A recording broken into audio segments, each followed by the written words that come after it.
Here's the thing. It was deemed not canon anymore. And as someone who I know you also love a non-canon bitch in Mara Jade, what is kind of the deal with Lucasfilm and the stuff that was canon that is now no longer canon?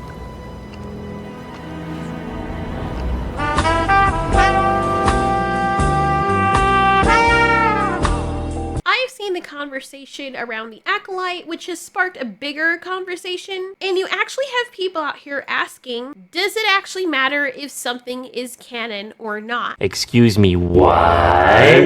I mean, I think it depends on what we're talking about in terms of canon, but I would like to think that the general laws or the story or consistency of a said universe is important so that the universe makes sense. If we have a franchise and that franchise is known for a specific thing, let's say the monsters all have a general, rule that they live by. And you know the people in that world understand the rule. If the giant monster cannot fly, and the people of that world understand that the giant monster can't fly, and we know these specific creatures have never been known to take flight, and then all of a sudden they're like, you know what, we can fly now. Maybe you can forgive that, because it's a way to keep people guessing. However, if they go back to saying that the monster actually could never fly all along, and that the last movie that said that they could was just a dream, and then it changes back to them being able to fly, you would understand how people would get a little bit upset, because you're saying that this is the rules that the monster lives by, and then all of a sudden now it's not. For example, in one of my favorite franchises, A Quiet Place, these creatures can hear very well. They're affected by sound. A certain frequency hurts them. It's how the characters are able to get the drop on the monsters. If they bring back the fourth movie, and then it showcases that the monsters can now see, or when it's already been established that they can't swim, and now all the monsters can swim, but it's just a retcon, then there's no reason to take anything that this franchise does seriously,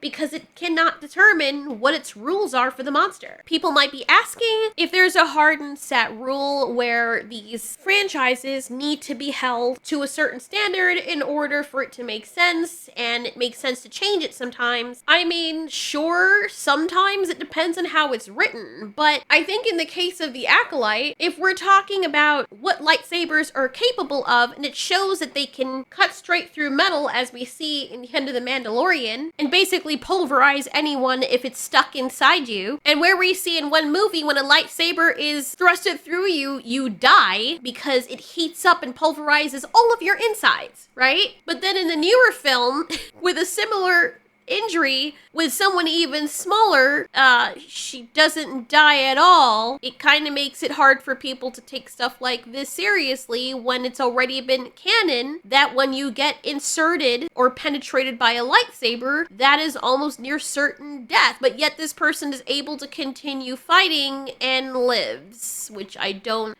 You know, for example, it's canon at this point in Jurassic Park and a running gag that kids are immune to danger in Jurassic Park, or rather immune to death. There's no reason to ever fear them. Exhibit A.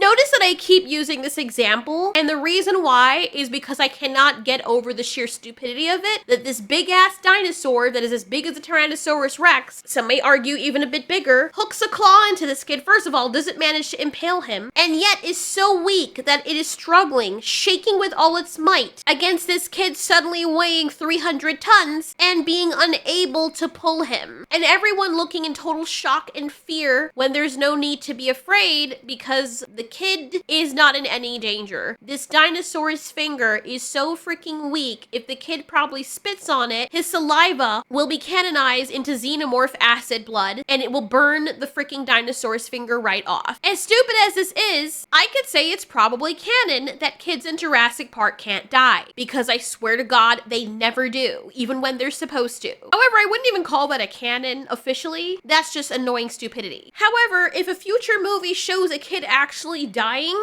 then we cannot complain about that because the stakes have now risen, and we can take dinosaurs seriously again, and actually it would be reverting to canon by showcasing how dangerous these dinosaurs are and how powerful they were introduced when the franchise began. So I think canon is important as per the rules of the universe, and you can write it in such a way to make it interesting that the characters may think they know everything about what they're learning about, and then later on it's revealed that they were wrong. However, if you've already showcased something as being official, or we've already seen the results of what happens when this specific thing interacts with or comes into contact with this other specific thing, and then you retcon that, that is breaking canon. For example, I don't know anything about Star Wars, but let's say there is a race of people here, let's say ballhead green Gamora over here, and this race existed for thousands upon thousands of years. And then in the Acolyte, just for an example's sake, they say, well, actually they've existed for millions of years, when it's already been hardcore established in every other movie, the aforementioned. It would make people upset because there's something called lore. And when something is canonized, it is put into lore. You want to know another example? And this is a reason why people get pissed off when it comes to not adhering to canon. You may think it's stupid, and people might be asking, well, what's the big deal? Okay, it is said that Native Americans fashioned syringes made of animal bladders and hollow bird bones to inject medications, and so they claim that Native Americans came up with the idea for syringes. This is well established. Let's say they decide to change this, and the news is like, you know what, on second thought, China is the one who invented syringes. It's been China all along. We never said that it was Native Americans, and they go back in the textbooks and history and edit out everywhere that said that Native Americans are the ones that invented syringes. Can you see why people might be upset with that? Can you see why that would be a problem? And if you bring up the old text and the proof of this, the media gaslights you and tells you don't know what you're talking about, and this has always been the case, and you were wrong, and they were wrong, and everything was wrong, and this never existed.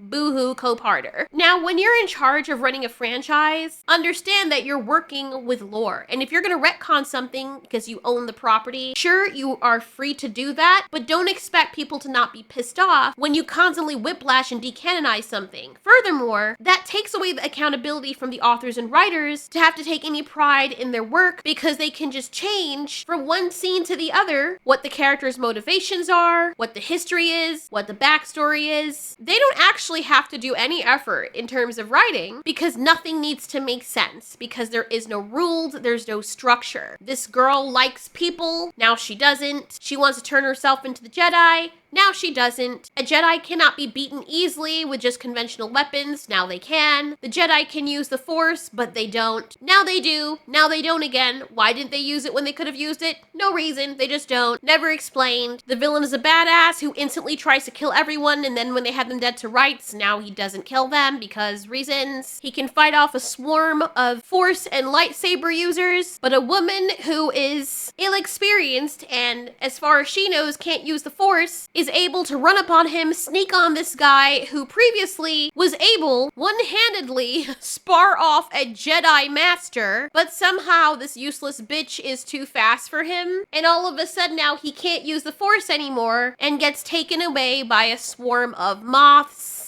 You can understand why people would be a tad bit upset that shit does not make sense, and you are forcing them and insulting their intelligence by expecting them to just swallow this down and pretend it does. I find it interesting that Screen Rant, of all articles, in 2022 claimed that Star Wars canon still matters and always should, but yet the same article represents that they don't care if modern Star Trek breaks established canon. I know these are probably individual authors. One's David Miller, the other is Rachel, the latter of which makes the argument that although Star Trek, another Star Wars type franchise that I'm not even going to say it's better or worse, it's just another type. Anyway, various prequels and sequels try to uphold what has already been established. Sticking too closely to canon can also limit storytelling potential. But notice this person said sticking too closely. You can add things to canon, but if you just completely break it and continuously do so, then rebuild it to be flimsy and then break it down again before people even understand what the universe is about, you're going to lose people. There are arcs, there are backstories. I mean, take a page from out of anime. Canon is important, but if you want to make a spin-off like the Acolyte, then it's okay to then accept that something is not canon. And that's all that people are saying here. Don't expect this to be Star Wars and claim that Star Wars saved your life, but then you obviously are not taking the franchise seriously. It's the misleading that people hate, and you coming out and telling fans that they're gonna get one thing and then you get a completely different thing. Or you try to pretend that you're pushing Star Wars forward when you're actually branching off with different stories. She has been a lifelong Star Wars fan and now has the unique honor of bringing fans their first look at the High Republic era in live action with the brand new Star Wars series, The Acolyte. I just have to say, it is such an honor to be here. Like, Star Wars saved my life. Like, if you have a phobia of snakes, this would probably be your worst nightmare. All in all, I think personally, if people want to tell specific stories, instead of hijacking already established franchises, you should be bold enough to make something of your own, something similar. Instead of taking an established franchise and deconstructing it and saying you love everything about it, but then breaking apart the skeletal structure of what made it so revered in the first place. There's nothing wrong with being different, and there's nothing wrong with wanting to try new things. Maybe not try it already on established things, because then it kind of robs the enjoyment from people who want to see certain stories and this world continue. One thing I love about the Ridley Scott and the Alien franchise is that the xenomorphs have always been intimidating, and they add stuff to lore, but the xenomorphs remain the same, and in a good way. They give us new stories with these creatures, but yet are able to add new and exhilarating points to the lore, whether it be via the people or the creatures or what they can evolve into or the more we learn about them, which is really cool. But let's say Leslie Headland was to take over making a xenomorph show or an alien show, and then the xenomorphs could now talk and they wear dresses and they're no longer scary and people now have them as pets. And now maybe cows turn into like bubble monsters and the xenomorphs have to help us. The xenomorphs no longer have acid blood, and then they retcon it that they always never had acid blood to begin with. You know, people would be pretty pissed. And every Xenomorph franchise here and after would showcase these aliens having the constitution of a sick chihuahua. People would fall off so freaking fast. And because they've kept to the universe of Alien and respected it, this is what keeps me excited whenever there's a new Alien movie coming out and wanting to learn more about it. I'm not 100% certain, but I would take a wager that there is still a whole universe out there unexplored for Star Wars that even old fans can get to enjoy with new things, that there really isn't any need to go back and rewrite history or stay fixated on things that you want to change that were already established. Move forward with what you have and add to it. And I can see where many people can believe that's what Leslie Headland is doing with making the Sith more empathetic, but you also risk changing the very atmosphere of this universe. And when it no longer feels like the franchise and no longer feels like a Star Wars movie or a Star Wars show, the way that for me, a very big fan of the Jurassic Park franchise, feels as though Jurassic World Fallen Kingdom and Dominion no longer feel like actual Jurassic Park movies and feels more like some kind of Indiana Jones, 007, freaking Jason Statham adventure, where the dinosaurs are no longer scary and you feel like you're watching a freaking Star-Lord Marvel movie. You can see how people will get pissed off, and you can understand why they would mock your work. And honestly, they have every right to. So what do you guys think? How important is canon, and what constitutes breaking it? Regardless of whether something is canon or not, if you have shitty writing, no amount of canonization is going to save it. Just saying.